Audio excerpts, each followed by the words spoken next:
The reservation book at Cielo Nero read like a catalog of New York's most dangerous men. Adrian Moretti's name sat at the top every Thursday night, printed in gold ink that seemed to warn the staff, handle with care. Tonight was no different, except for the tension that electrified the air like a coming storm. Natalia Petrov moved between tables with practiced invisibility, the kind servers perfect when they learn that being noticed means being vulnerable. Her black uniform blended into the restaurant's shadows, her steps silent on marble floors that cost more than most people earned in a year. She'd worked at Cielo Nero for 8 months, always punctual, always polite, never asking questions about the men in expensive suits who spoke in code and left envelopes thick with cash. "Table 12 needs water," Marco hissed at her, the head waiter's face pale with anxiety. "And for God's sake, don't make eye contact." Natalia nodded, filling crystal glasses from a bottle that probably cost her weekly salary. Table 12 was Adrian Moretti's private booth, tucked in the back corner where conversations died before they reached other ears. She'd served him before, always keeping her gaze low, her Russian accent buried under carefully practiced English. Tonight, the booth held 6 men instead of the usual 4. Moretti sat at the center, his silver-streaked hair immaculate, his navy suit tailored to perfection. At 45, he carried authority like other men carried weapons, always loaded, always ready. His dark eyes scanned the room constantly, cataloging threats, calculating odds. The 2 strangers wore different suits, Eastern European cuts that hung slightly wrong on their shoulders. They spoke in low, guttural tones that made Moretti's men shift uncomfortably in their seats. One was broad-shouldered with a scar bisecting his left eyebrow. The other was thin, nervous, fingers drumming against the table in anxious rhythm. Natalia approached with the water, her heart suddenly loud in her ears. The scarred man was speaking, and the sound of his words hit her like a physical blow. Russian. Pure, unaccented Russian from somewhere near Moscow, maybe Tver. "The shipment arrives Tuesday," he said in her native tongue, "but the price has changed. Your Italian friend needs to understand. We are not negotiating anymore." Moretti's lieutenant, a man called Sal with hands like concrete blocks, leaned forward. "What's he saying? Anybody understand this?" The Russians continued, ignoring the question. The thin one pulled out his phone, scrolling through photos. "These are the names of everyone who knows about the transaction. If Moretti cannot agree to our terms, we have other buyers. The Colombians are very interested." Natalia's hand trembled as she poured water. She understood every word, every threat, every detail about what sounded like a weapons shipment worth millions, maybe tens of millions, the kind of deal that could shift power across multiple organizations. "Does anybody in this godforsaken organization speak Russian?" Moretti's voice was quiet, but the fury underneath made everyone at the table freeze. "I pay you people to be prepared for everything, and I'm sitting here like a deaf man while these Slavic bastards talk circles around me." Sal spread his hands helplessly. "Boss, we got guys who speak Spanish, Italian, even Mandarin, but Russian, that's..." "Useless," Moretti finished, his jaw tight. "You're all useless." The Russians exchanged glances, smirking. They knew their linguistic advantage had just become a weapon. The scarred one spoke again, his tone mocking. "Tell the Italian we're tired of waiting. Either he agrees to our new price, or we walk. And when we walk, we talk." His enemies would love to know about the Judge Henderson situation. Natalia's breath caught. Judge Henderson. That name had been in the news 3 months ago. A sudden retirement, rumors of blackmail, whispers about organized crime. If these Russians had evidence connecting Moretti to that scandal, it wasn't just money at stake. It was everything. She should walk away, pour the water, disappear back into the kitchen, forget everything she'd heard. That was survival. That was smart. But her hands were already shaking. Not from fear, but from something deeper. Memories of another room, Another language barrier. Another moment when silence had cost everything. She'd been 7 years old, watching men in leather jackets question her father in Russian, while her mother begged in broken English that nobody understood. The memory of her mother's tears, her father's broken body, found 3 days later near the docks in Brighton Beach. 60 seconds, the thin Russian announced in his language, checking his watch. Then we leave, and Moretti can explain to his associates why he let the biggest opportunity of the decade walk away because he couldn't find a translator. Moretti slammed his hand on the table, making glasses jump. "Somebody tell me what the hell is happening, or I swear—" "They said they're leaving." Natalia's voice cut through the tension like a blade through silk. The words came out in perfect, unaccented Russian. "And they're threatening to expose you regarding Judge Henderson unless you agree to triple their original asking price for the shipment." The silence that followed was absolute. Every head turned toward her. Moretti's dark eyes locked onto hers with an intensity that should have made her look away. But something had shifted inside her. The invisible waitress was gone. In her place stood Natalia Petrov, daughter of Viktor Petrov, who'd been a translator for the Russian consulate before the wrong people decided he knew too much. "You speak Russian." Moretti's statement was flat, dangerous. "Yes, sir." "How well?" "I was born in St. Petersburg. I spoke Russian before I spoke English." The scarred Russian's smirk had vanished. He leaned forward, studying her with new interest. "Where in Petersburg?" "Vasilyevsky Island," she answered in flawless Russian, meeting his gaze. "Near the 7th line. I lived there until I was 7, before my family had to leave." "Had to leave," the thin one repeated, his fingers finally still on the table. "Interesting choice of words." Moretti raised a hand, silencing everyone. "I don't care about anybody's life story right now. What I care about is what these men are actually proposing, and why they think they can threaten me in my own restaurant." He gestured to the empty chair beside him. "Sit. Translate. Everything." Natalia hesitated. Every instinct screamed that sitting at Adrian Moretti's table meant crossing a line she could never uncross. Waitresses were invisible. Translators were witnesses. Witnesses in this world had a short life expectancy. But she was already standing in the spotlight.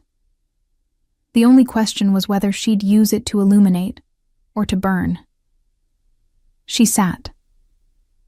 The scarred Russian smiled, but there was no warmth in it. So Moretti found himself a little Petersburg girl. "Tell us, little girl, what brought your family to America, running from debts, from enemies?" "Tell me what you're really here to discuss," Natalia replied in Russian, her voice steady despite the hammer of her heart. "The weapons shipment is obviously real, but that's not why you're demanding 3 times the agreed price. You want something else." The thin one's eyes widened slightly. Around the table, Moretti's men shifted, confused and increasingly nervous. Only Moretti himself remained perfectly still, watching the exchange like a chess master, studying an unexpected move. "Smart girl," the scarred Russian acknowledged. "Translate this for your new employer. We know about the Judge Henderson payments. We know about the Brooklyn warehouse fire last July. We know about the senator's daughter and what really happened in Atlantic City. The shipment? That's just business. But information? Information is insurance." Natalia turned to Moretti, her voice calm as she switched to English. "They're blackmailing you. The weapons deal is legitimate, but they're using it as cover to demand payment for their silence about your operations. They have evidence about Henderson, a warehouse fire in Brooklyn last July, and something involving a senator's daughter in Atlantic City." Moretti's expression didn't change, but his fingers drummed once against the table, the only sign of emotion. "Ask them how they obtained this information," she translated. The Russians exchanged glances. "Poetry," the thin one finally said in Russian. "We have it all written in poetry. Pushkin, Lermontov, Brodsky, beautiful verses that tell ugly stories. Your people would never understand, even if they found the documents. But we do. And so, it seems, does your little waitress. Natalia's blood turned cold. She knew exactly what he meant. Soviet-era intelligence operatives had used classical poetry as code. Specific words, line breaks, and references to famous verses could hide entire networks of information. It was elegant, nearly impossible to crack without deep cultural knowledge, and absolutely deadly in the wrong hands. They're using coded poetry, she told Moretti. Russian classical poetry with information hidden in the verses. It's an old KGB technique. For the first time, something flickered in Moretti's eyes. Not fear. Men like him had evolved past simple fear, but recognition of genuine danger. Can you decode it? He asked. If I see it, maybe. It depends on... Show her, Moretti commanded, his gaze never leaving the Russians. The scarred one laughed, a sound like gravel in a blender. Why would we do that? Because I'm going to kill you both right here, right now, unless you prove you actually have what you claim. My restaurant, my rules. You bring allegations, bring proof. The temperature in the booth seemed to drop 10 degrees. Sal's hand moved toward his jacket. The thin Russian's fingers twitched toward his pocket. Natalia found herself holding her breath, suddenly aware that she was sitting in the exact center of a powder keg with multiple lit fuses. Peace, the scarred Russian said, raising his hand slowly. We came for business, not war.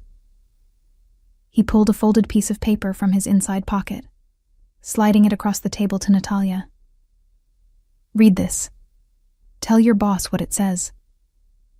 Natalia unfolded the paper with shaking fingers. The handwriting was precise, elegant, written in Russian cursive that flowed like water. At first glance, it appeared to be verses from Eugene Onegin, Pushkin's masterpiece. But as her eyes tracked the lines, she began to see the pattern. Certain words were emphasized with barely perceptible marks. Specific line breaks occurred in unnatural places. References to minor characters appeared when they shouldn't. It was brilliant and terrifying. The first verse, she said slowly, her mind working through the layers of meaning. References Henderson by using the judge character from Pushkin's The Captain's Daughter, but with modified dates that correspond to real events. The second verse. She paused, her throat dry. The second verse lists bank account numbers disguised as poetic meter. The third describes the warehouse fire using imagery from Lermontov's The Demon, with specific details about the accelerant used and the insurance fraud involved. Moretti leaned back, his face unreadable. This is one page. They mentioned they have more, Natalia confirmed.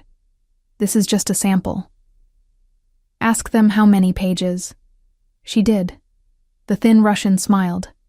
47 pages. 47 poems. Enough to send Mr. Moretti and half of his organization to prison for life, or to the bottom of the Hudson River if his rivals reached them first. When Natalia translated, she watched Moretti's jaw tighten almost imperceptibly. She'd just painted a target on her own back. She knew too much now. She'd decoded their secret. She'd made herself valuable, which in this world was just another way of making yourself vulnerable. Name your price, Moretti said quietly. For everything. The shipment and the poetry. The scarred Russian leaned back, spreading his arms in a gesture of false magnanimity. Finally, we speak business. The weapons shipment, 50 crates of merchandise from our Serbian associates, will cost you $12 million instead of the $4 million we originally discussed. The poetry, another $10 million for the complete collection and our assurance that no copies exist. $22 million, Moretti repeated, his voice dangerously soft. For merchandise I could source elsewhere, and information you claim to have, but haven't fully proven. Source elsewhere? The thin Russian laughed. Your Colombian friends? After what happened to their shipment last month? Or maybe the Albanians? who are currently explaining to federal investigators why their warehouse contained enough firepower to invade a small country. He leaned forward. We're not just selling you guns, Mr. Moretti. We're selling you the only guns available, from the only suppliers left who haven't been compromised. And the poetry? That's just us being entrepreneurial. Natalia translated, her mind racing. She'd stumbled into something far bigger than a simple transaction. This was about power, territory, and survival at the highest levels of organized crime. And she was sitting in the middle of it, her knowledge of Russian classical poetry somehow transformed into a currency worth millions. Ask them why they came to me, Moretti instructed. If this information is so valuable, they could have sold it to my enemies for more. The question, when posed in Russian, made both men smile. The scarred one answered, because selling to your enemies means starting a war. Wars are expensive, unpredictable, and bad for business. We prefer stability. You pay us, we give you the tools to neutralize the threats, and everyone continues making money. Dead men spend nothing.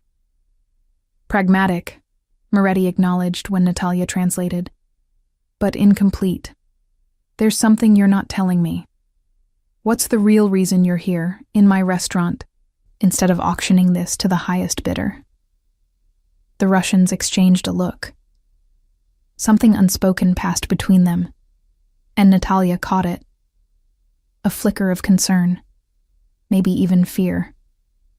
Whatever they were running from, it was big enough to make them seek protection from one of New York's most dangerous crime bosses.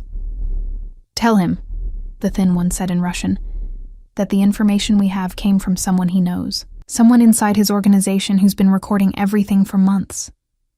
The poetry isn't just information. It's evidence that could bury him, yes, but also evidence that could expose the traitor. We're offering him a chance to find the snake before it strikes. Natalia's translation fell like a stone into still water. The ripples spread across Moretti's face, subtle but unmistakable. Around the table, his men shifted uncomfortably. Sal's hand moved back toward his jacket. The others straightened, suddenly aware that danger could come from any direction, including from within. A traitor, Moretti said, his voice like ice. In my organization. Multiple traitors, the scarred Russian corrected through Natalia's translation. The poetry mentions names. Not always directly, but the references are there for someone who knows what to look for. Someone who understands both Russian literature and your business. Every eye turned to Natalia again. She felt the weight of their stares like physical pressure. She wasn't just a translator anymore. She was the only person in the room who could decode evidence that might mean life or death for everyone present. How many names? Moretti asked. 7. Natalia answered, after receiving the Russian response. Hidden in 7 different poems, using different classical references. They'd need to be cross-referenced with your organizational structure to identify the specific individuals. And you can do this. It wasn't a question. Natalia swallowed hard, aware that her next words would seal her fate one way or another. Yes. If I have access to the full collection and information about your organization's hierarchy, I can identify them. Then here's my counteroffer, Moretti announced, his gaze moving between the Russians and Natalia. I'll pay $8 million for the weapons shipment, fair market value from any honest assessment. For the poetry, I'll pay $5 million. But only after Miss Petrov here has verified its authenticity and identified the traitors. You'll wait in a secure location while she works. When I have names, you get paid. If the information is false or incomplete, you don't leave New York alive. The thin Russian started to protest, but the scarred one held up a hand. Acceptable, with one condition. The girl works under our supervision. We don't hand over the poetry and disappear while you hunt for traitors who might not exist. She decodes with us present. No, Moretti said flatly. You wait in a secure location. She works in my office with my security, under my protection. You get updates every 4 hours. When she's done, you get paid and escorted to the airport. That's the deal. How do we know you won't just take the poetry and kill us? You don't, but I'm Adrian Moretti, and I don't need to steal information when I can afford to buy it. More importantly, if I kill you, your Serbian friends will assume I'm compromised and stop doing business with me entirely. I need those weapons, and I need suppliers I can trust. Killing you would be short-sighted and stupid, and I didn't build this organization by being either. Natalia watched the negotiation unfold with growing horror. She'd gone from invisible waitress to key player in a multi-million-dollar deal involving international arms smuggling, organizational betrayal, and coded Russian poetry. Her hands shook as she translated the final exchange, the reality of her situation crystallizing with each word. The Russians conferred quietly in their native language. They didn't know she could still hear them, their voices low, but not quite low enough. He's right, the thin one muttered. We need him more than he needs us. The Serbians won't work with anyone else in New York, and we can't move the merchandise through Boston or Philadelphia. This is our only play. And the girl? The scarred one asked. She's smart. Too smart, maybe. She knows more than she's saying. Doesn't matter. Once Moretti has the poetry and identifies his traitors, she's a liability. He'll handle it. Natalia kept her face carefully neutral, translating unrelated conversation while her mind screamed warnings. She'd just heard her own death sentence, delivered casually as an afterthought. The Russians expected Moretti to kill her once she'd served her purpose. And why wouldn't he? She'd seen too much, knew too much, represented too much risk. We have a deal, the scarred Russian announced in English, his accent thick but understandable. The girl translates, we wait, we get paid. Everyone wins. Everyone wins? Moretti echoed, standing. The meeting was over. He gestured to Sal and another man. Take our guests to the Riverside property. Make them comfortable but secure. 4-hour updates, like I promised. Miss Petrov, you're coming with me. The Russians departed with Moretti's men, their departure drawing curious glances from other diners. Natalia remained seated, her legs suddenly uncertain beneath her. She'd just agreed to decode documents that could identify traitors in a major crime organization, working for a mob boss who would probably kill her when she finished. Stand up, Moretti commanded softly. Look like this is normal.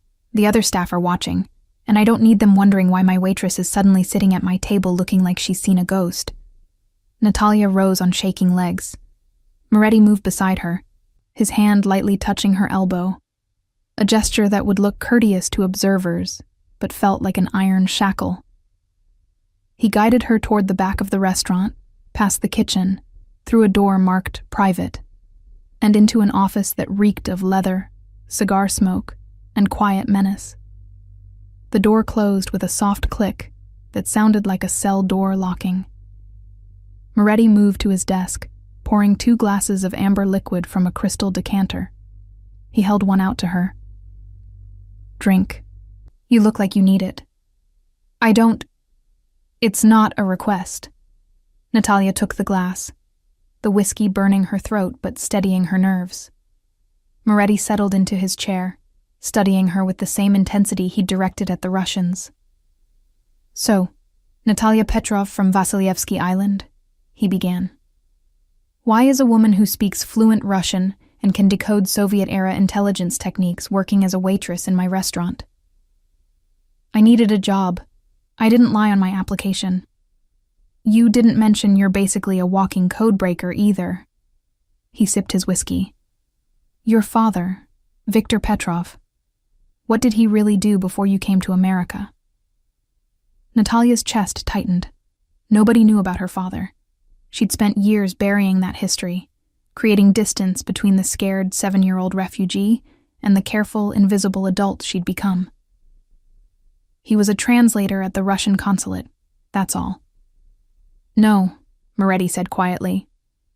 That's not all. Translators don't teach their children KGB poetry codes. Translators don't end up dead in Brighton Beach with their families running for their lives. So try again, and this time, don't lie to the man who's about to trust you with information that could destroy him. The room spun slightly. Natalia set down her glass before she dropped it. My father was recruited by the FSB, the successor to the KGB, to manage communications between Russian organized crime and their American contacts. He translated for them, but he also decoded messages, identified patterns, reported back to Moscow. When he tried to stop, when he said he wanted to protect his family, they made an example of him. And your mother? Died 3 years later, cancer officially. But she was never the same after what happened to my father. I think she just gave up. Moretti nodded slowly, pieces falling into place. So you grew up understanding that information is dangerous, that being valuable to the wrong people is a death sentence, and that the smartest way to survive is to be invisible. Yes. Which makes tonight completely out of character. You revealed yourself, your skills, your knowledge. Why? The question hung in the air between them. Why had she spoken up? Why had she chosen visibility over safety, involvement over escape? Natalia searched for an answer that made sense, but the truth was complicated and raw. Because I was 7 years old when my father died, and nobody could translate what was happening. The police didn't understand Russian. The doctors didn't speak English well enough to explain why my mother kept crying. And I was just a child trying to make sense of adults speaking different languages past each other. She met Moretti's gaze directly. I spent my whole life watching people fail to communicate, watching misunderstandings turn into violence. Tonight, I could prevent that. So I did. Noble, Moretti observed. Also stupid. Those Russians you helped? They fully expect me to kill you when this is over. They said so, in Russian, thinking you'd translated everything and weren't still listening. I know. I heard them. And you still agreed to decode the poetry. I didn't see where I had a choice. There's always a choice. Moretti stood, moving to the window overlooking the restaurant below. You could have stayed quiet. Let us flounder. Let the deal fall apart. Instead, you made yourself indispensable, which means you're now in the exact position you spent your whole life trying to avoid. So what happens now? Natalia asked, her voice steadier than she felt. I decode your poetry, identify your traitors, and then you tie up loose ends? Moretti turned, his expression unreadable. That depends entirely on what you find and how useful you prove to be. The Russians think you're disposable. They're wrong. Someone who can decode Soviet poetry, speak multiple languages, and keep calm in the middle of a criminal negotiation, that's not disposable. That's rare. You're saying I work for you now. I'm saying we'll see. First, prove you can do what you claim. Then we'll discuss your future, assuming you have one. The office Moretti provided wasn't what Natalia expected. Instead of the dark, claustrophobic room she'd imagined, he led her to a converted library on the 3rd floor of the building, adjacent to Cielo Nero. Floor-to-ceiling bookshelves lined 3 walls, filled with leather-bound volumes in multiple languages. A heavy wooden desk sat before a tall window overlooking the Manhattan skyline, and a laptop waited on its polished surface. The poetry is being delivered electronically, Moretti explained, entering a password that brought the screen to life. Our Russian friends were smart enough not to carry physical copies through airport security. Everything is stored in encrypted files, which my IT person has already accessed and downloaded. The original files will be deleted from their source in 6 hours, so they have motivation to ensure you succeed. Natalia approached the desk cautiously, as if the laptop might bite. The screen displayed a folder containing 47 document files, each titled with a different Russian classical work. You have someone who can break Russian encryption? I have someone who can break any encryption given enough time and money. Don't worry about how it was done. Focus on what needs to happen next. Moretti gestured to a small table near the desk where food and coffee had been arranged. "You'll work through the night. I'll be downstairs handling other business, but there are 2 guards outside the door for your protection." "My protection or my imprisonment? Both." He moved toward the door, then paused. "One more thing. Everything you discover, every name you decode, you report directly to me. Nobody else. Not my lieutenants, not the guards, not even in your own notes unless they're on that laptop, which is completely isolated from any network. The information you're about to access could start a war inside my organization. Discretion isn't optional. It's survival." "Understood." "I doubt that," Moretti replied, his tone almost gentle. "But you will." The door closed behind him, followed by the click of a lock. Natalia was alone with 47 poems and the secrets they contained. She poured coffee with shaking hands, the rich aroma steadying her nerves, and opened the first file. The document contained verses from Pushkin's Eugene Onegin, specifically the sections dealing with betrayal and social obligation. The formatting was precise, the Russian text rendered in elegant typeface that mimicked handwriting. At first glance, it appeared to be a simple transcription. But as Natalia began reading closely, the patterns emerged. Classical Soviet-era code techniques relied on several methods: specific word substitution, emphasized syllables indicating numerical values, references to minor characters representing real people, and structural anomalies like unexpected line breaks or stanza arrangements. The poetry before her employed all of these techniques simultaneously, creating layers of meaning that required both linguistic expertise and cultural knowledge to unravel. The first poem yielded a date, July 15th of the previous year, and a location, Warehouse District, Brooklyn. Cross-referencing with the sample the Russians had shown earlier, this corresponded to the fire Moretti had been accused of orchestrating. But the coded text contained additional information: insurance policy numbers, payoff amounts, and a name embedded in a reference to Onegin's friend Lenski. Lenski, the poet in Pushkin's masterpiece. Someone artistic, someone whose role was documentation and observation. In Moretti's organization, that would be. Natalia opened a notepad file on the laptop and began typing her analysis. She worked methodically, moving through the first 5 poems in 2 hours. The pattern became clearer with each decoded verse. Whoever had created this record possessed intimate knowledge of Moretti's operations, combined with sophisticated understanding of Russian literary codes. This wasn't just information gathering. It was an art form designed to be beautiful even as it betrayed. By 3 a.m, she'd decoded 15 poems and identified 3 names. The references were subtle but unmistakable once you understood the literary allusions. A mention of Lermontov's Pechorin character, a cynical manipulator, corresponded with financial records and a man whose role in Moretti's organization involved money laundering. A reference to Gogol's Dead Souls pointed to someone managing false identities and paperwork. Each name appeared multiple times across different poems, the repetition confirming they weren't coincidences. Natalia stood to stretch, her back aching from hours of focused concentration. She moved to the window, looking out at the city lights that never quite went dark. Somewhere out there, the 3 men whose names she'd decoded were going about their lives, unaware that their betrayal had been documented in verses they couldn't read, couldn't understand, and definitely couldn't fight. A knock at the door made her jump. The lock clicked, and Moretti entered, his suit jacket removed, his tie loosened. He looked tired but alert, his eyes immediately going to the laptop screen. "Progress?" he asked. 3 names so far from the first 15 poems. The coding is consistent and sophisticated.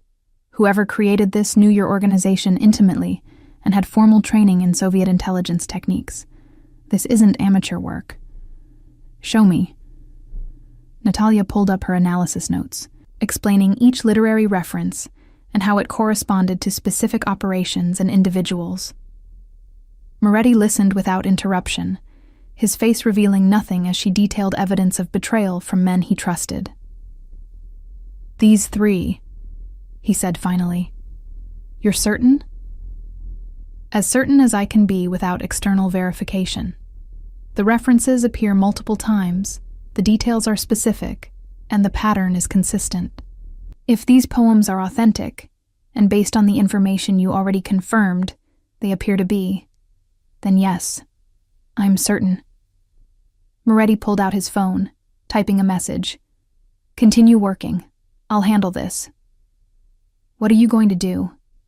He looked at her, and for a moment, she saw past the calculated crime boss to something colder, more primal. "What I always do when someone betrays me. Make an example that ensures nobody else is tempted to follow their path. You're going to kill them." "No," Moretti corrected. "I'm going to verify your information first. If you're right, then yes, they'll die. If you're wrong, you'll die. Accuracy matters in this business, Miss Petrov. I suggest you double-check your work before I act on it." He left before she could respond. Natalia returned to the laptop with renewed urgency, re-examining every reference, every allusion, every coded detail. She found no errors. The 3 names were solid, supported by multiple independent references across different poems. Whoever had documented Moretti's operations had been meticulous, creating redundancy that made the information verifiable. She continued working, driven by fear and fascination in equal measure. The next 10 poems yielded 2 more names and revealed something even more disturbing. A timeline. The betrayals weren't random or opportunistic. They were coordinated, following a specific sequence designed to weaken Moretti's organization systematically. Someone was orchestrating this, using multiple traitors as pieces in a larger strategy. The 26th poem stopped her cold. It was verses from Brodsky's Letters to a Roman Friend, a meditation on power, exile, and the inevitable fall of empires. But hidden within the elegant lines was a reference that made her blood freeze. The daughter who speaks both tongues, neither trusted nor trusting. A daughter who speaks both tongues, Russian and English.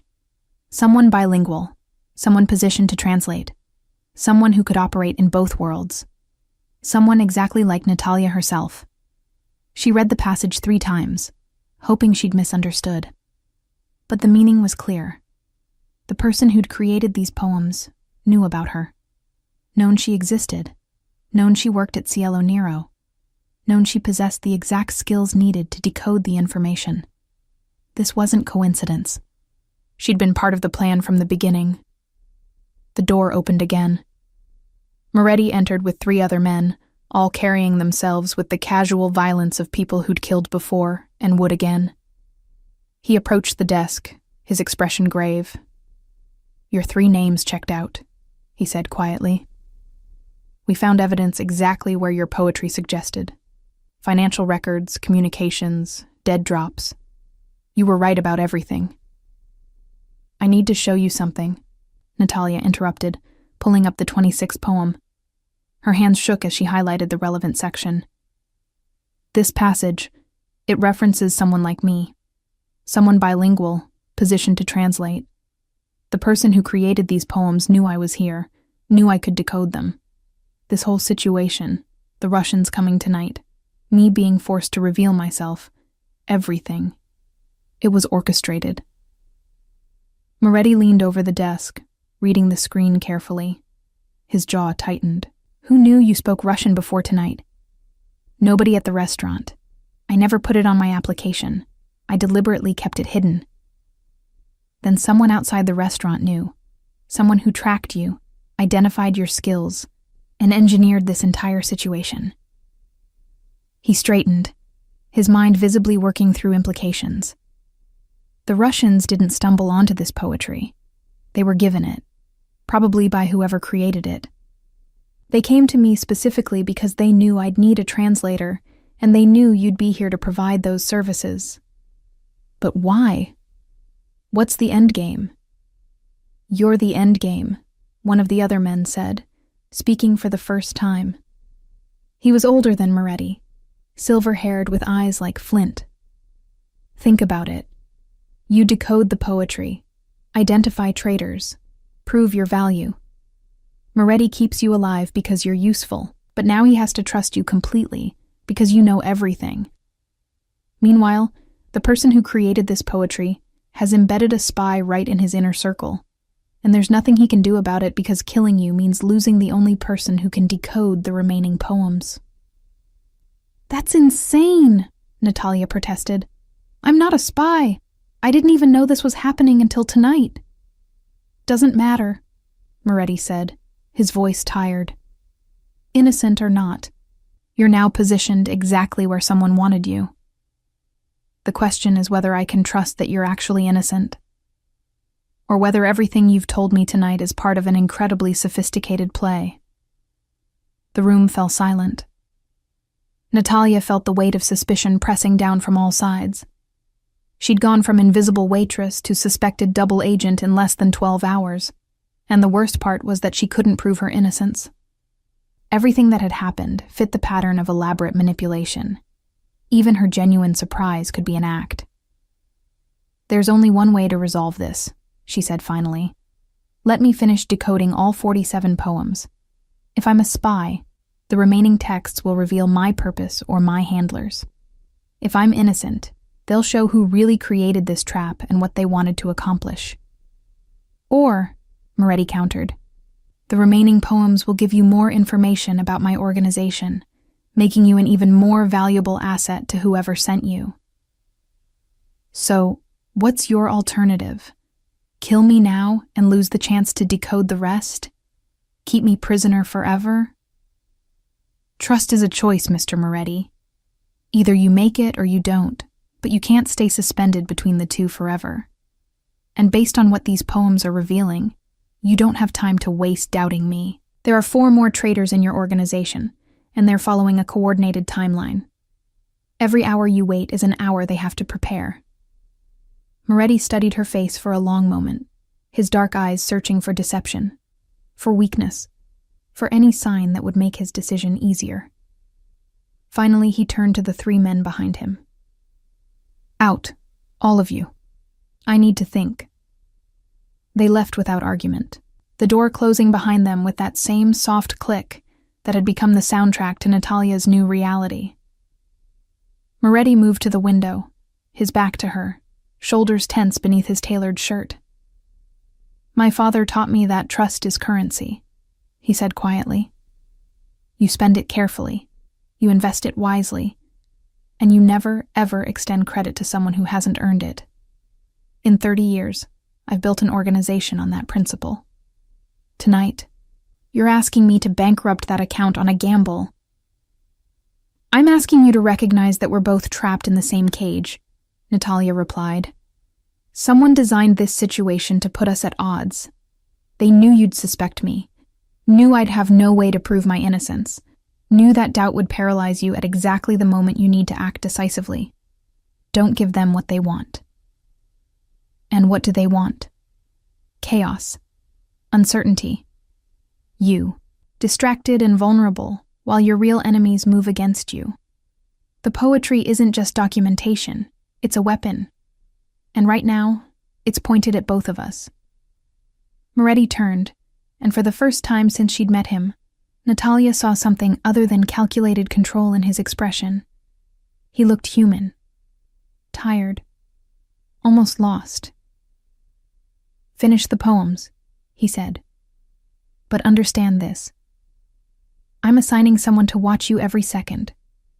Not guards outside the door. Someone in here with you, reading every word, watching every move. If there's any indication that you're communicating with anyone outside this room, if there's any suggestion that you're anything other than what you claim, I will kill you myself. Not my men. Me. Do you understand? Yes. Then get back to work. We're running out of time. The person Moretti assigned to watch her was a woman named Elena, somewhere in her 40s with sharp features and sharper eyes. She settled into an armchair near the desk without introduction, a laptop of her own balanced on her knees. Natalia didn't ask what Elena was doing. The answer was obvious. monitoring, recording, analyzing every keystroke, every expression, every breath. Natalia returned to the poems with renewed focus. The 27th through 30th documents revealed the fourth traitor, someone in logistics who'd been rerouting shipments and skimming profits. The evidence was damning and precise, hidden in verses from Akhmatova's Requiem, a poem about suffering and betrayal written during Stalin's purges. The irony wasn't lost on Natalia. Betrayal wrapped in poetry about betrayal, layers upon layers of meaning that turned literature into ammunition. By dawn, she'd decoded 35 poems and identified 6 traitors total. But the remaining 12 documents troubled her. The pattern was changing. The earlier poems had been straightforward: names, dates, evidence. But poems 36 through 47 employed different techniques, more abstract references, deeper codes. Whoever had created them had shifted from documentation to something else entirely. "Coffee?" Elena asked, speaking for the first time in hours. Her voice was surprisingly warm, at odds with her surveillance role. "Please," Natalia answered, grateful for the break. Her eyes ached from screen glare, her head throbbed from concentration, and her entire body felt like it had been wrung out and left to dry. Elena poured from the carafe that had been refreshed throughout the night, adding cream without asking, somehow knowing how Natalia preferred it. "You're good at this," she observed. "The decoding. Adrian's had analysts before, but nobody who could work through Soviet codes like you're doing." "My father was a good teacher." "Was," Elena repeated, catching the past tense. "He's gone?" "A long time ago. Mine too. Died in a prison in Chechnya when I was 12. Wrong place, wrong politics, wrong everything." Elena sipped her own coffee, her gaze steady on Natalia. "We're not so different, you and I. Children of lost fathers, trying to survive in a world that doesn't forgive mistakes. You work for Moretti. I work for survival. Adrian pays well, protects his people, and doesn't ask questions about where we came from or what we're running from. That's rare in this business. Most bosses want to own your past so they can control your future. Adrian just wants loyalty and competence. And you think I can provide both? I think you don't have a choice. Neither of us do. So the question isn't whether you're loyal. It's whether you're smart enough to recognize that survival means embracing the situation rather than fighting it." Natalia took a long drink of coffee, letting the caffeine and Elena's words work through her system. There was truth in what the woman said. Fighting against her circumstances wouldn't change them. The only path forward was through the remaining poems, through Moretti's suspicions, through whatever trap had been laid. "The last 12 poems are different," Natalia said, pulling up document 36. "The coding has changed. See here? Instead of straightforward substitution and literary reference, there's mathematical sequencing embedded in the meter. Specific syllable counts that don't match the original works. It's more sophisticated, harder to crack." Elena moved to stand behind her, studying the screen. "What does that tell you?" "That whoever created these poems wanted to slow me down at this point. The first 35 were meant to be decoded relatively quickly. Identify the obvious traitors, create urgency, force Moretti to act. But these last 12? They're designed to take time. Which means something is happening on a specific timeline," Elena finished. "And whoever set this in motion needs you occupied while it unfolds." The realization hit them simultaneously. Natalia spun in her chair, meeting Elena's alarmed gaze. "How long have I been in this room?" 11 hours.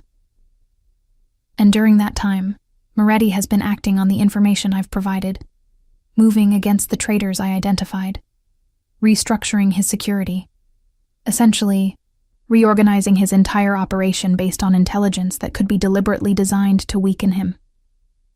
"Mother of God," Elena breathed. She grabbed her phone, typing rapidly. "If the first 6 names were sacrificial pieces People someone was willing to burn to establish your credibility. Then the real attack is coming now, while Moretti's organization is in chaos from internal purges, while his attention is focused on identifying remaining traitors, while he's distracted by... The explosion shook the building's foundation. Books tumbled from shelves, the window cracked with a sound like a gunshot, and both women were thrown to the floor as the lights died. Emergency lighting flickered on, bathing everything in red. "Stay down," Elena shouted, pulling a gun from beneath her jacket. She moved to the door, yanked it open, and fired 3 shots into the hallway. Natalia heard screaming, running footsteps, more gunfire from somewhere below. "What's happening?" "What you just predicted. Someone's attacking while we're vulnerable." Elena grabbed Natalia's arm, hauling her to her feet. "We need to move. Now." "The laptop, the poems. Leave them. Your life is worth more than data Adrian can retrieve later." But Natalia jerked free, running back to the desk. She yanked a USB drive from the laptop, copying the files with shaking fingers. If she died tonight, at least the evidence would survive. At least Moretti would know who'd betrayed him, even if he couldn't trust her explanation. Another explosion, closer this time. The window shattered completely, spraying glass across the floor. Through the opening, Natalia glimpsed fire blooming from the restaurant below, smoke billowing into the night sky. "Now!" Elena screamed. And this time Natalia didn't argue. She clutched the USB drive and ran. The hallway was chaos. The 2 guards who'd been stationed outside lay motionless in spreading pools of blood. Elena stepped over them without pause, her gun sweeping corners, her body moving with the efficiency of military training. They took the stairs at a run, emergency lighting casting everything in nightmare shades of red. "Who's attacking?" Natalia gasped, her lungs burning. "If I had to guess, the same people who created your poetry. They set this up perfectly. Feed Adrian intelligence about internal traitors. Let him tear apart his own organization hunting them, then strike while everyone's confused and suspicious. Classic military strategy. Make your enemy defeat themselves before you throw the first punch." 3rd floor, 2nd floor. The sounds of fighting grew louder. Gunfire, shouting in multiple languages, the crash of furniture being overturned. Elena paused at the landing, gesturing for silence. Below, in the restaurant's main dining room, figures moved through the smoke and shadows. "Russian accents," Elena whispered. "Not the 2 from earlier. These are professionals. Military contractors, probably. The kind you hire when you want a job done clean and permanent." "How many?" "Too many. We need another exit." They reversed course, taking a service corridor that led toward the kitchens. But as they rounded a corner, a figure materialized from the smoke, the scarred Russian from earlier, his suit torn and bloodied, a gun in his hand. "The translator," he said in Russian, his smile terrible. "How convenient. Save me the trouble of finding you." "You were part of this from the beginning," Natalia replied in the same language, her mind working frantically. "The poetry, the deal, everything. You brought information designed to destabilize Moretti's organization so someone else could attack while he was vulnerable." "Very smart. Too smart, perhaps. We didn't expect you to decode things so quickly, or to realize the trap before it fully closed. But no matter. You've served your purpose." He raised the gun, and time seemed to slow. Natalia saw his finger tighten on the trigger, saw Elena moving too slowly to intercept, saw her own death approaching with mathematical certainty. The shot that rang out came from behind them. The scarred Russian jerked backward, a red flower blooming on his chest. He looked down at the wound with something like surprise, then collapsed. Adrian Moretti stepped through the smoke, his own gun still raised, his suit covered in soot and blood. He looked like something from a classical painting of hell, a dark angel walking through flames, beautiful and terrible in equal measure. "Nobody kills my translator," he said quietly. I haven't finished using her yet. Moretti moved past Natalia and Elena without a glance, checking the fallen Russian's pulse before removing weapons and a phone from the body. His hands were steady, methodical, a man performing familiar tasks while the world burned around him. Only when he'd secured everything did he finally look at Natalia. "You figured it out," he said. It wasn't a question. Too late to prevent this. She gestured at the chaos surrounding them, smoke still billowing from multiple directions, fire alarms shrieking their warnings into the night. "But soon enough to save both our lives, which counts for something." He checked his gun's magazine, then looked at Elena. "Status? At least 20 hostiles, professional grade. They came through the front and back simultaneously, using the internal confusion from your purge as cover. Most of your security is dead or pinned down. We've got maybe 5 minutes before they secure the building completely. The Riverside property? Compromised. Got word 3 minutes ago. Everyone there is dead, including the thin Russian. So whoever orchestrated this cleaned up their loose ends." Moretti's jaw tightened.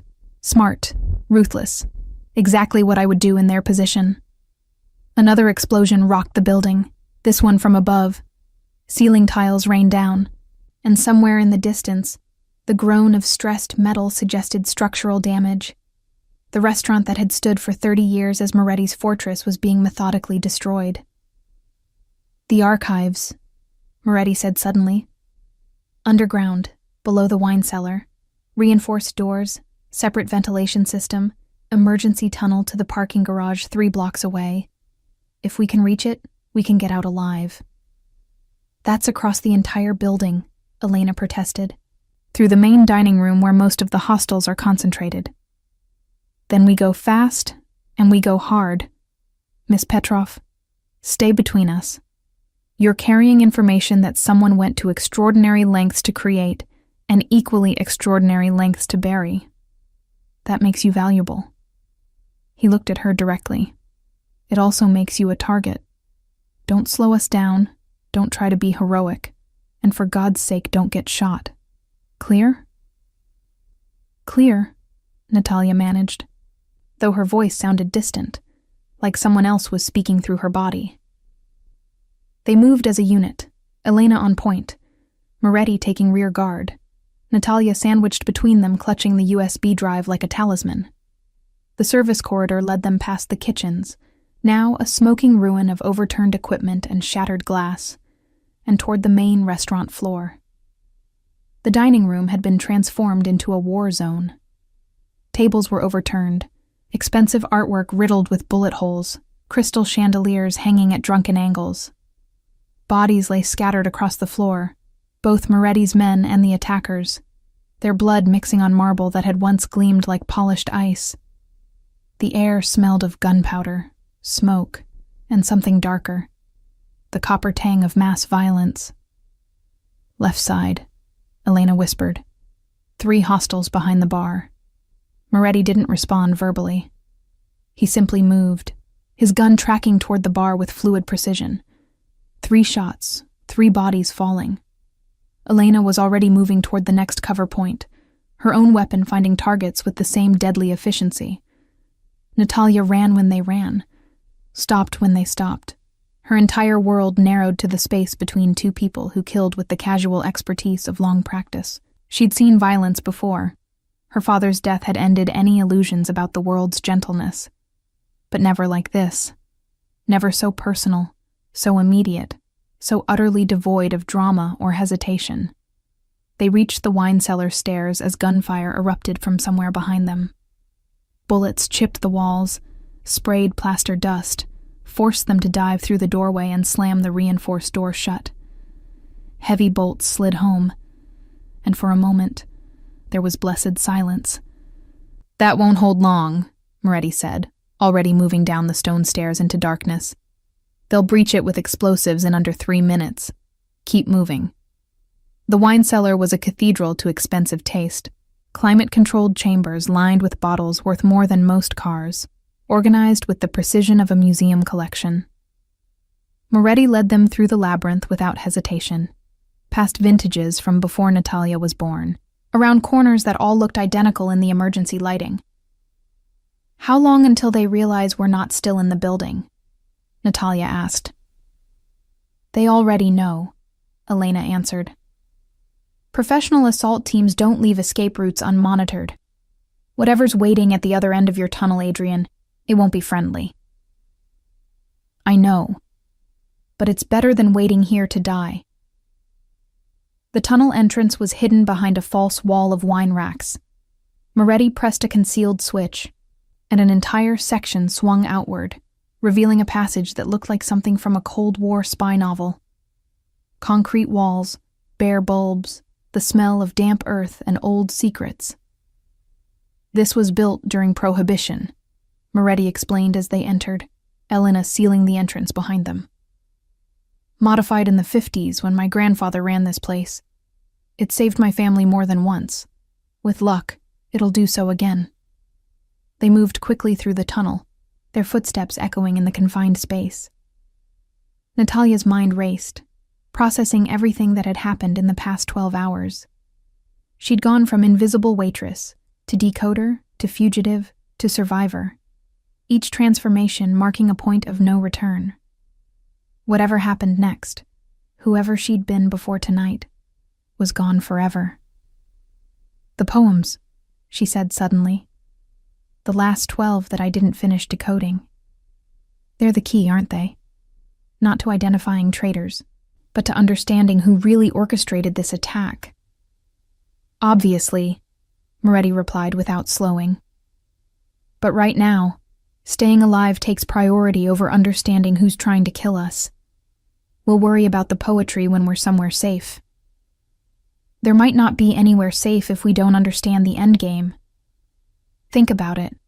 Someone created an elaborate trap using Russian classical literature as code. That level of sophistication, that depth of cultural knowledge combined with intelligence tradecraft. It's not common. In fact, I can only think of one organization that routinely operates that way." "The FSB," Elena breathed. "Russian Foreign Intelligence. More specifically, whoever my father worked for before he tried to leave." Natalia felt pieces clicking together, a picture emerging that was both clearer and more terrifying than anything she'd imagined. "My father didn't just translate for Russian organized crime. He managed communications between the FSB and their American assets. When he died, they lost a critical piece of infrastructure. What if this entire situation, the poetry, the attack on Moretti's organization, everything, isn't about money or territory? What if it's about recruitment?" "You," Moretti said flatly. "They want you. They want someone who can do what my father did. Someone bilingual, someone with his training, someone positioned to operate in American criminal circles.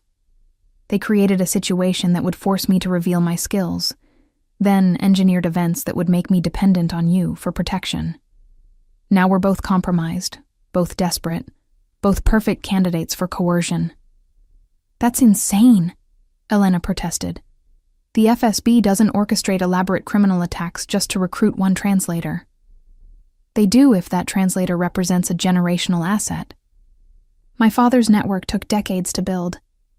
Recreating it would take another decade, or they could invest a few $1,000,000 in 6 months of planning to position his daughter in the exact same role.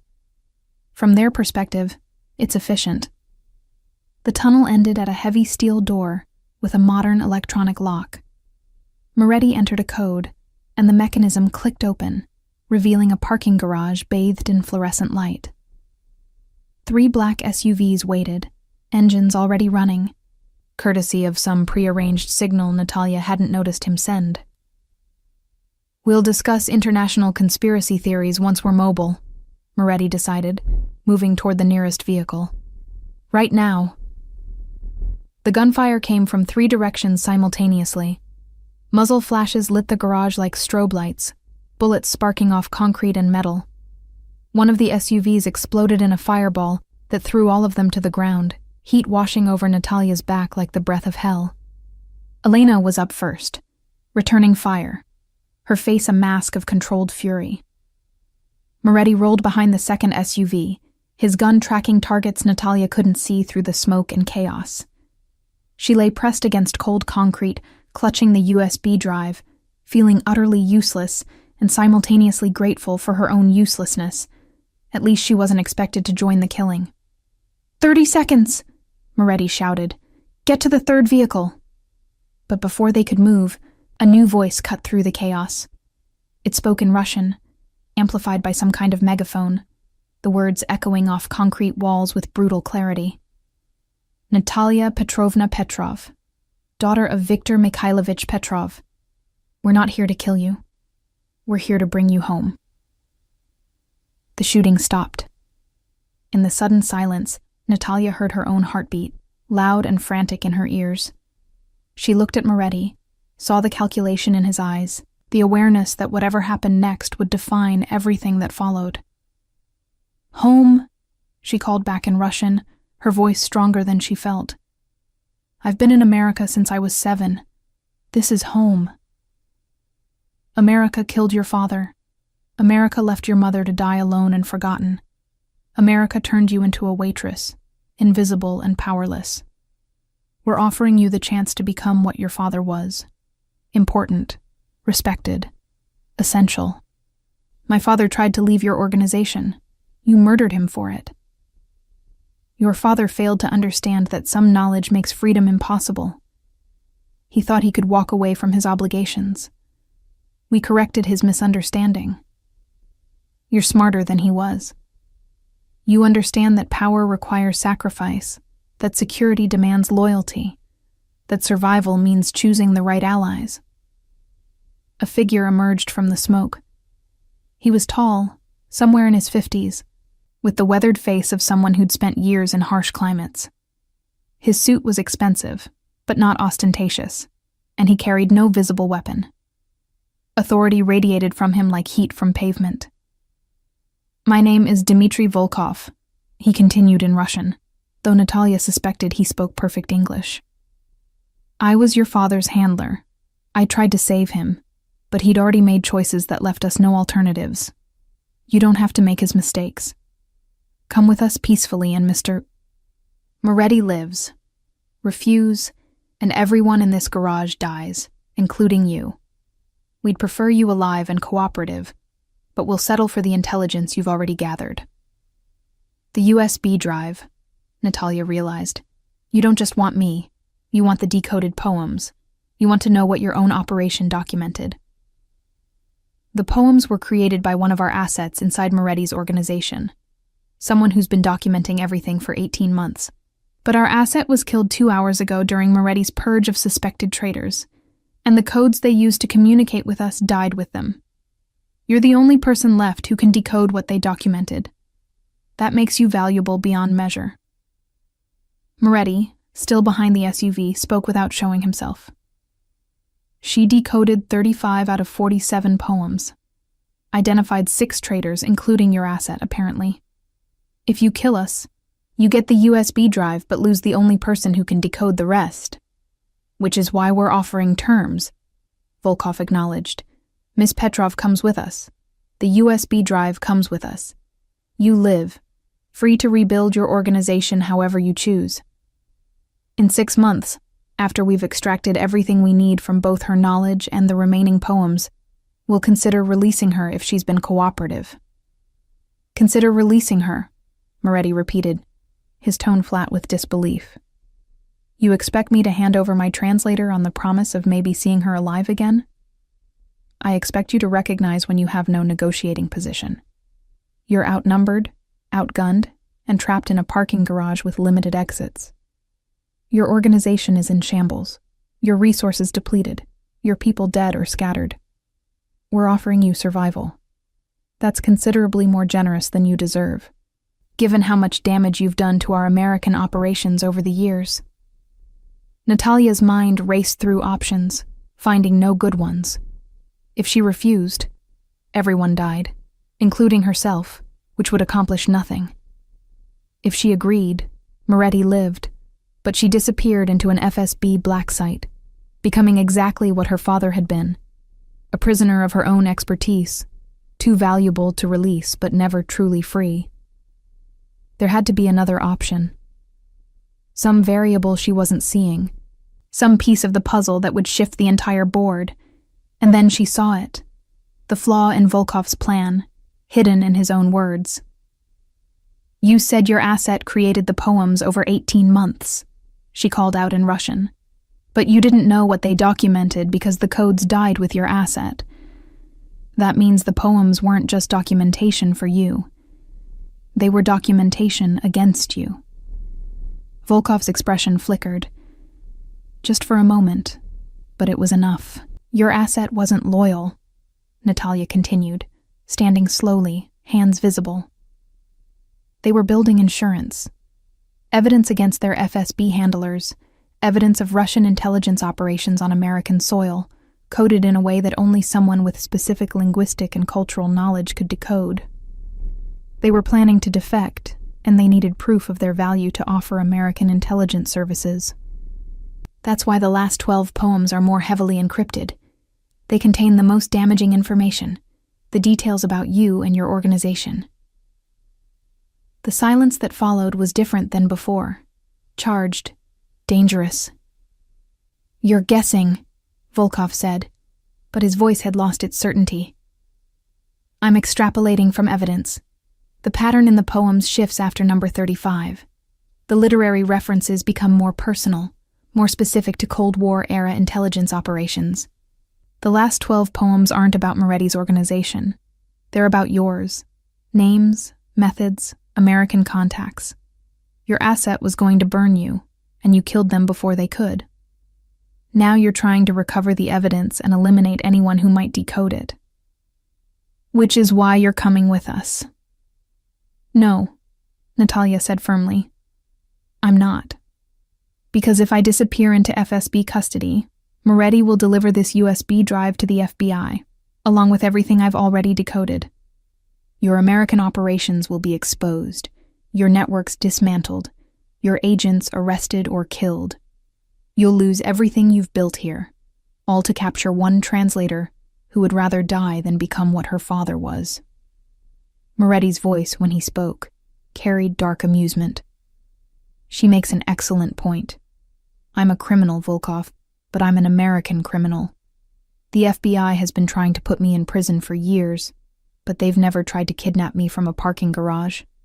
There's a difference between American legal pursuit and Russian intelligence operations, and I know which one I prefer. If she dies, your entire network gets exposed. Those are your terms, not mine." Volkov's expression hardened. He raised one hand, and from the shadows, at least a dozen armed figures emerged, weapons trained on the SUV hiding Moretti and Elena. "Then I suppose we have what the Americans call a Mexican standoff," he said coldly. "Except I have more guns, more people, and considerably more experience in these situations. You can threaten to expose us, Moretti, but you'll be dead before you send a single file. And Miss Petrov, she'll watch you die knowing it was her stubbornness that cost you your life." "Actually," a new voice interjected, speaking English with a crisp American accent, "I think you'll find the situation more complicated than that." Federal agents materialized from impossible places, behind vehicles, from doorways Natalia hadn't noticed, even from the tunnel they'd just exited. At least 30 of them, all in tactical gear, all carrying weapons that made the Russians' arsenal look inadequate. At their center stood a woman in her early 40s, blonde hair pulled back severely, wearing an FBI windbreaker over body armor.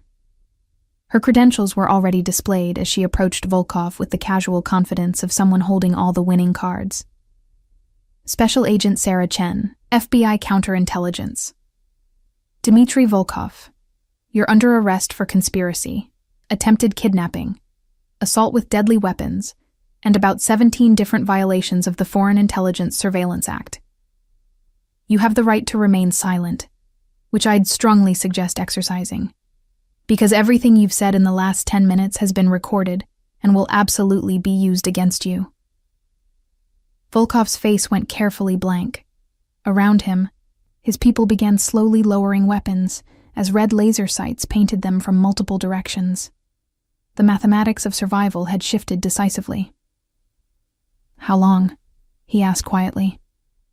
"We've been monitoring Adrian Moretti's restaurant for 6 months," Chen answered, following a FISA warrant based on his suspected criminal activities. Tonight's assault lit up every alarm we have. When we heard Russian being spoken during an apparent assassination attempt, we escalated to counterintelligence protocols. And then Miss Petrov here decoded your entire operation loud enough for our surveillance to capture. We owe her a debt of gratitude." She turned to Natalia, her expression softening slightly. "You're not under arrest, Miss Petrov. In fact, I'd like to discuss employment opportunities. The FBI's linguistic division could use someone with your skill set. But that's a conversation for later, after we process this crime scene and debrief everyone involved." "And Moretti?" Natalia asked. "Mr. Moretti will be detained and questioned extensively. What happens after that depends on what he tells us and how cooperative he chooses to be." Chen's smile was sharp as broken glass. "I imagine a man of his intelligence will recognize when cooperation serves his interests better than obstruction." The FBI's New York field office was nothing like the dramatic portrayals Natalia had seen in movies. It was fluorescent lights, beige walls, endless corridors that all looked identical, and the pervasive smell of industrial coffee mixing with industrial cleaning products. She'd been there for 6 hours, moving between interview rooms while different agents asked the same questions in slightly different ways, probing for inconsistencies, testing the boundaries of her story. Special Agent Chen finally entered the room where Natalia had been waiting for the past 40 minutes. She carried 2 cups of what smelled like actual coffee, not the burnt sludge from the break room, and a tablet computer under her arm. "Sorry for the wait," Chen said, settling into the chair across from Natalia. "Your story checked out. Every detail you provided about the poems, the FSB operation, your father's history. It all aligns with intelligence we've been gathering for years but couldn't quite piece together. You connected dots we didn't even know were on the same page. What happens now? Now we discuss your future. The USB drive you saved contains evidence of the most sophisticated Russian intelligence operation on American soil since the Cold War. The remaining 12 poems you didn't finish decoding? They're a roadmap of FSB activities going back 5 years. Names, locations, methods, American contacts. It's a counterintelligence treasure trove. And you want me to decode them. We want to offer you a job. Full-time analyst position, GS-12 salary scale to start, with promotion to GS-13 after successful completion of probation. You'd work in our counterintelligence division, translating Russian communications, decoding intelligence documents, and providing cultural context for ongoing operations. It's desk work, mostly. Safe, legal, and surprisingly well compensated compared to waiting tables. Natalia sipped the coffee, which was indeed much better than the break room variety, and considered. It was tempting. A legitimate job, a fresh start, a chance to use her skills for something beyond mere survival. But there was a problem. "Moretti," she said. "What happens to him?" Chen's expression became guarded. "That's complicated. Adrian Moretti has been a priority target for federal law enforcement for over a decade. RICO statutes, money laundering, conspiracy to commit murder, racketeering. We have enough evidence to put him away for multiple lifetimes. Tonight's events give us additional ammunition. But he also just saved a federal investigation by protecting you until we could arrive. His restaurant was destroyed in an assault by foreign intelligence operatives, which technically makes him a victim. And according to your statement, he actively opposed the FSB's attempt to kidnap you, despite having every reason to simply hand you over and save himself." Chen drummed her fingers on the table. "The U.S. Attorney's Office is debating whether to charge him, offer immunity in exchange for testimony against the Russians, or pursue some kind of middle ground. What do you think should happen? I think the law isn't always equipped to handle situations this messy. Moretti is a criminal. He's hurt people, destroyed lives, built an empire on violence and intimidation. But tonight, he also chose to protect an innocent woman from a hostile foreign intelligence service. That counts for something, even if it doesn't erase decades of criminality. So you're going to use him, get his testimony about the FSB operation, then throw him in prison anyway. Chen met her gaze directly. Probably, unless he's smart enough to negotiate a deal that actually serves his interests. A good lawyer, which Moretti can definitely afford, might argue for witness protection, reduced charges, even immunity if the intelligence he provides is valuable enough. The system has flexibility when it wants to. Can I see him? Why would you want to? It was a good question. Natalia examined her own motivations, trying to separate gratitude from Stockholm Syndrome, genuine connection from trauma bonding. Adrian Moretti was a criminal who'd threatened to kill her multiple times. He was also the man who'd stood between her and a Russian kidnapping team, who'd trusted her when every logical calculation suggested he shouldn't, who'd treated her like a valuable human being rather than a disposable asset. Because he deserves to hear the truth directly from me, Natalia finally answered. About what the poems contained, about what I decoded, about what happens next. He risked everything to protect information he didn't fully understand. The least I can do is explain what it all meant. Chen studied her for a long moment, then nodded. 15 minutes, supervised, and understand that anything you discuss can and will be monitored and potentially used in legal proceedings. I understand. They led her through more identical corridors to an interview room that looked exactly like the one she'd just left. Adrian Moretti sat behind a metal table, still wearing his soot-stained suit, his hands free of restraints, but his posture suggesting he understood the futility of resistance. He looked up when Natalia entered, something complicated flickering across his face. The translator, he said, still alive. I wasn't certain that would remain true once the FBI got involved. They offered me a job. Of course they did. You're exactly what they need. Bilingual, experienced with Russian intelligence techniques, and conveniently available now that your previous employer's restaurant has been reduced to rubble. His tone was dry, but not bitter. Are you taking it? I haven't decided yet. That's partially why I'm here, to understand what you're planning to do. Planning? Moretti laughed, the sound harsh in the small room. My organization is decimated. 6 of my most trusted people were exposed as traitors or Russian assets. My headquarters is destroyed. Federal agents are currently seizing every property, account, and asset I own. I'm not planning anything. I'm negotiating survival, which is considerably less dignified than I'd prefer. The FBI might offer you a deal. Testimony against the FSB operation in exchange for reduced charges or immunity. And then what? Witness protection? A new identity in some Midwestern suburb? Pretending to be a retired accountant while I watch daytime television and slowly lose my mind? He shook his head. That's not survival. That's just a slower death. Natalia pulled out a chair and sat, ignoring the watching agent by the door. The last 12 poems, she said quietly.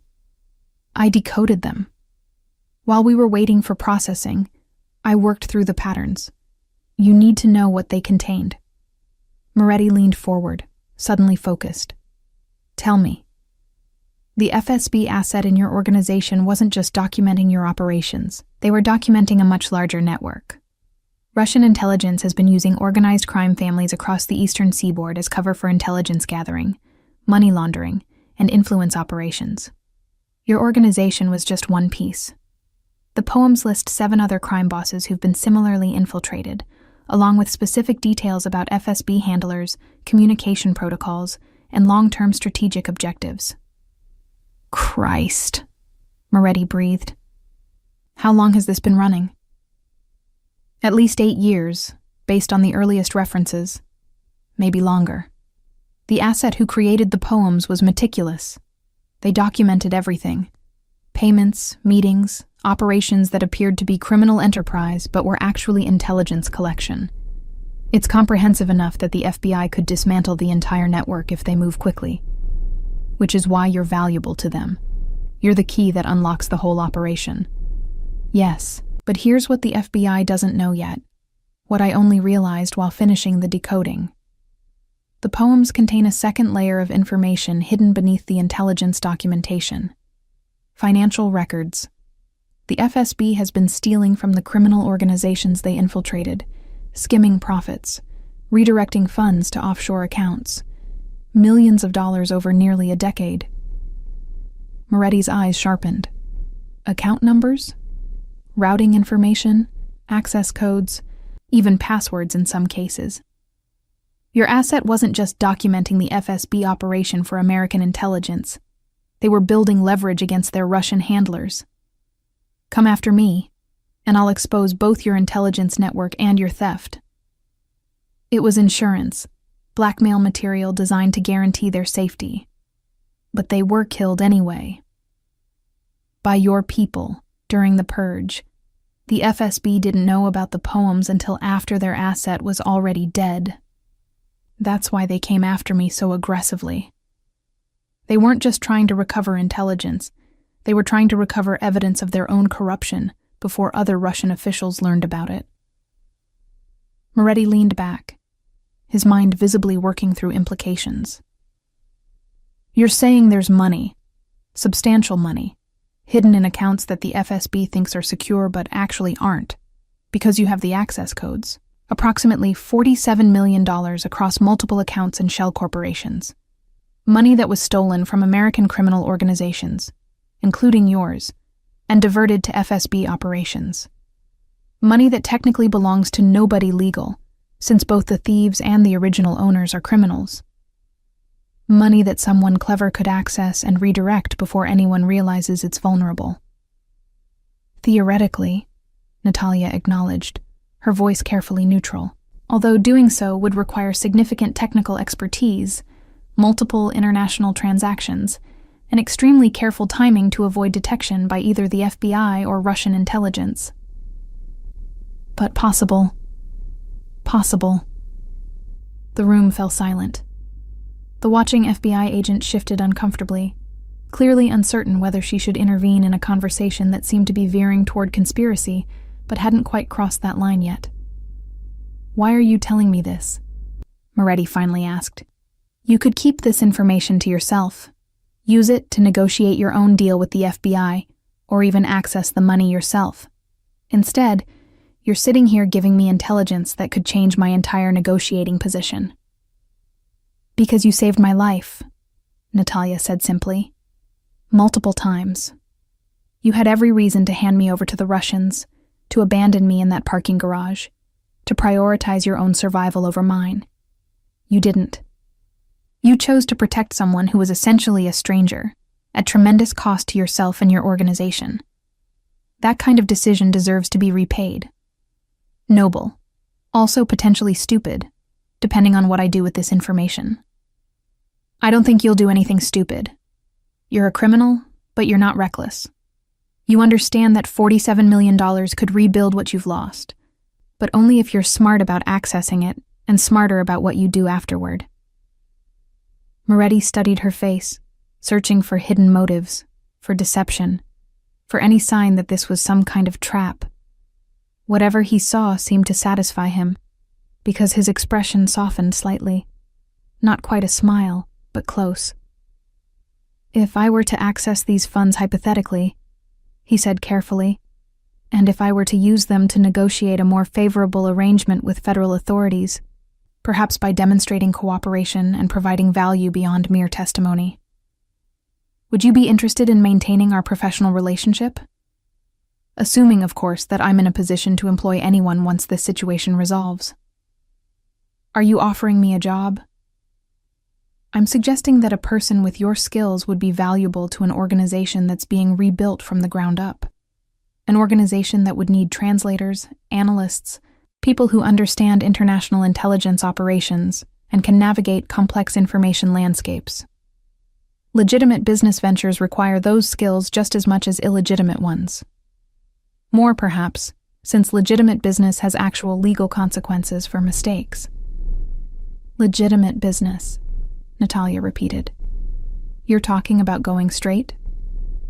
I'm talking about evolution.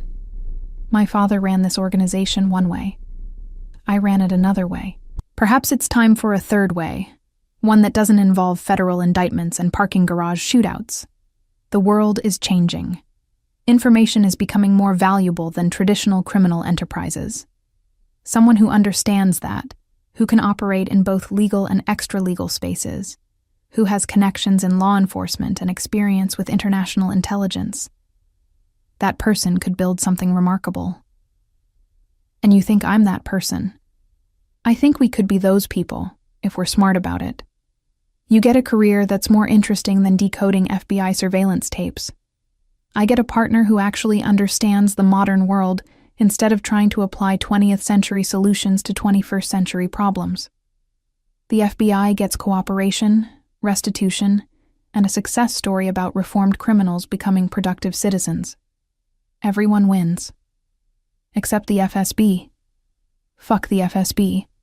They destroyed your father, killed my people, and tried to turn us both into assets. They deserve to lose everything. The watching FBI agent cleared her throat. I need to report this conversation to Special Agent Chen. The discussion about accessing foreign accounts is entering territory that requires immediate review. Of course, Moretti agreed smoothly. We're simply having a hypothetical discussion about theoretical possibilities. Nothing actionable has been suggested or agreed to. Ms. Petrov is simply explaining intelligence she decoded in her role as a civilian contractor assisting a federal investigation. The agent looked skeptical, but left to make her report. As soon as the door closed, Moretti leaned forward. You have maybe 2 minutes before they come back with lawyers and recording equipment. If you're serious about this, about any of this, I need to know now. Because once I start negotiating with the U.S. Attorney's Office, I need to know what cards I'm actually holding. Natalia took a breath, feeling the weight of the decision pressing down. She could take the FBI job. Safe, legal, respectable. Desk work analyzing threats from a distance, never risking more than paper cuts and eye strain. It was everything she'd thought she wanted. Stability, security, invisibility. But invisibility had nearly gotten her killed tonight. Invisibility had left her powerless when the FSB came calling. Invisibility was just another word for vulnerability.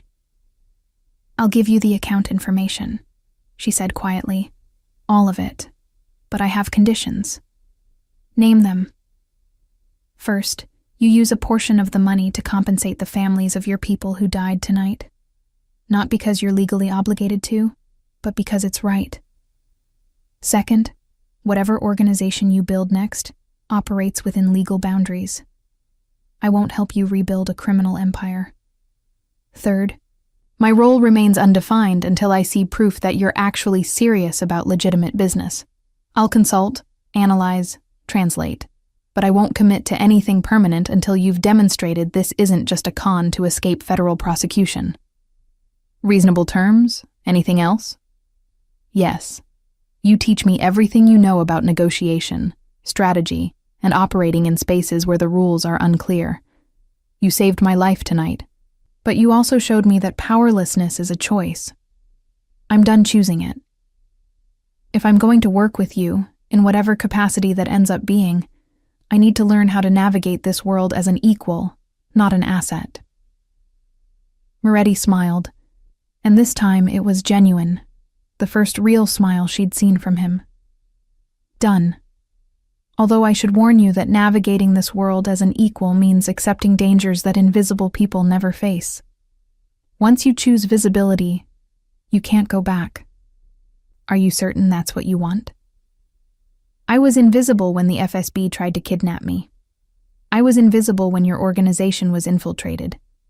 Invisibility didn't protect me. It just meant nobody noticed when I was in danger. Fair point. He extended his hand across the table. Partners, then. Conditionally, temporarily, and subject to neither of us getting arrested or killed in the immediate future. Natalia shook his hand, feeling the calluses on his palm, the strength in his grip. It wasn't a contract. It wasn't even a promise. But it was a beginning. The door opened. Special Agent Chen entered with 2 other people, a man in an expensive suit who had to be from the U.S. Attorney's Office, and a woman with FBI credentials and a recording device. The negotiation was about to begin in earnest. "Mr. Moretti," Chen said formally, "we need to discuss the conversation you just had with Miss Petrov. Specifically, the references to foreign financial accounts and potential access to stolen funds." "I'm happy to discuss anything that might be relevant to your investigation," Moretti replied, his tone perfectly reasonable. "But I'll need to consult with my attorney first. I'm sure you understand." "Your attorney is in the building. We can bring them in immediately." "Excellent. While we're waiting, perhaps you'd like to hear about my interest in cooperating fully with federal authorities in exchange for consideration regarding pending charges. I believe I have information that would be quite valuable to your counterintelligence division. Information that Miss Petrov's decoding work has made accessible." Chen's expression remained neutral, but Natalia saw the calculation behind her eyes. Moretti was offering a trade: intelligence for leniency, cooperation for survival. The FBI had to decide whether his information was worth the cost of letting a major organized crime figure potentially escape justice. "We're listening," Chen said carefully. "Not until my lawyer arrives. But I will say this. The FSB operation you disrupted tonight is larger than you realize. The 7 other criminal organizations compromised by Russian intelligence? I know most of them personally. I have connections, history, and leverage that could help you dismantle the entire network. But that cooperation requires certain assurances about my future legal status. And the $47 million Ms. Petrov mentioned would make an excellent restitution payment to the federal government, demonstrating my commitment to making things right. Assuming, of course, that accessing those funds doesn't expose me to additional criminal liability. These are details my attorney will want to discuss." The lawyer from the U.S. Attorney's Office stepped forward. "Mr. Moretti, I'm Assistant U.S. Attorney James Park. If you're serious about cooperation, we can discuss terms. But understand that any agreement would require full disclosure, complete transparency, and genuine commitment to testifying against foreign intelligence operations. We don't cut deals with people who waste our time." "I wouldn't dream of wasting your time, Mr. Park. Time is the only resource we can't steal, launder, or recover." I learned that lesson tonight, watching my restaurant burn and my organization collapse. I'm 52 years old. I've spent 3 decades building an empire that was destroyed in 6 hours. The next 3 decades? I'd prefer to spend them doing something that doesn't involve federal indictments and Russian assassination teams. "Legitimate business," Park said skeptically. "You're asking us to believe that Adrian Moretti, one of the most successful organized crime figures in New York history, wants to go straight. I'm asking you to believe that intelligent people adapt to changed circumstances. My organization was infiltrated by foreign intelligence. My operations are compromised. My assets are seized. Continuing as I was would be insane. So yes, I want to explore alternative approaches to earning a living, approaches that involve lawyers, accountants, and significantly less gunfire." Park exchanged glances with Chen. Some silent communication passed between them, years of institutional knowledge weighing options, calculating odds. "We'll need to review everything with our supervisors," Chen finally said. "But preliminarily, we're interested in discussing terms. Your attorney can begin negotiations immediately, assuming they're available." "They're in the building," Moretti confirmed, "probably terrorizing your reception desk as we speak." Chen smiled tightly. "I'll have them brought up. Miss Petrov, you're free to go. We have your contact information if we need additional decoding assistance. The employment offer stands if you're interested. Think about it and let us know." Natalia stood, feeling suddenly exhausted. The adrenaline that had sustained her through the night was draining away. leaving behind the bone-deep weariness of surviving something terrible. What about the FSB, Volkov and his people? In federal custody facing multiple charges. They'll be prosecuted to the fullest extent of the law, which in their case includes potential espionage charges carrying life sentences. They won't be bothering you or anyone else. And the other Russian assets in various organizations? That information is classified, but I can tell you that your decoding work has initiated the largest counterintelligence operation against Russian organized crime in decades. You've done your country a significant service, Miss Petrov. The question is whether you want to continue doing so officially, or return to private life. Natalia looked at Moretti one last time. He met her gaze steadily, and something unspoken passed between them.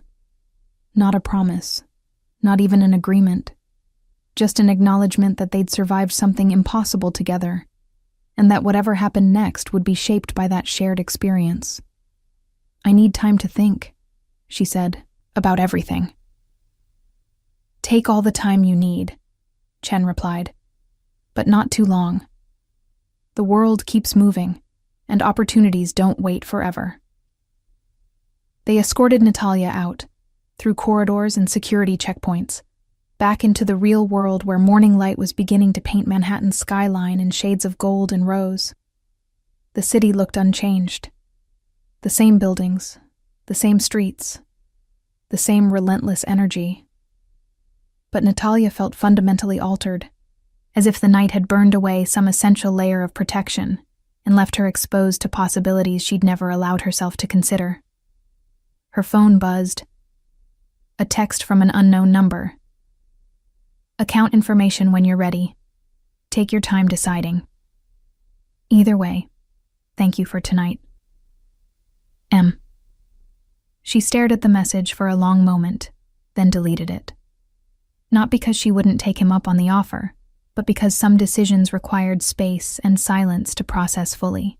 The USB drive in her pocket contained enough information to change multiple lives, destroy several organizations, and potentially reshape how criminal enterprises and intelligence operations interacted in America. And somehow, impossibly, she was the person holding that power. Not invisible, not powerless, not running from her father's legacy, but stepping directly into its shadow and making it her own. A cab pulled up. Natalia gave her apartment address, then changed her mind and named a 24-hour cafe she knew in Queens. She needed coffee, real coffee, and time to think about whether she wanted to be an FBI analyst decoding other people's secrets, or something else entirely. Something that didn't have a job description yet, something that would require inventing as she went. The city rushed past the cab windows, millions of people pursuing their own complicated survival strategies. Natalia closed her eyes, let exhaustion wash over her, and allowed herself to smile. Her father had been destroyed by being caught between two worlds. But maybe, with the right allies and the right approach, being caught between worlds wasn't a trap. Maybe it was the most valuable position of all. She'd figure it out, one decoded poem at a time.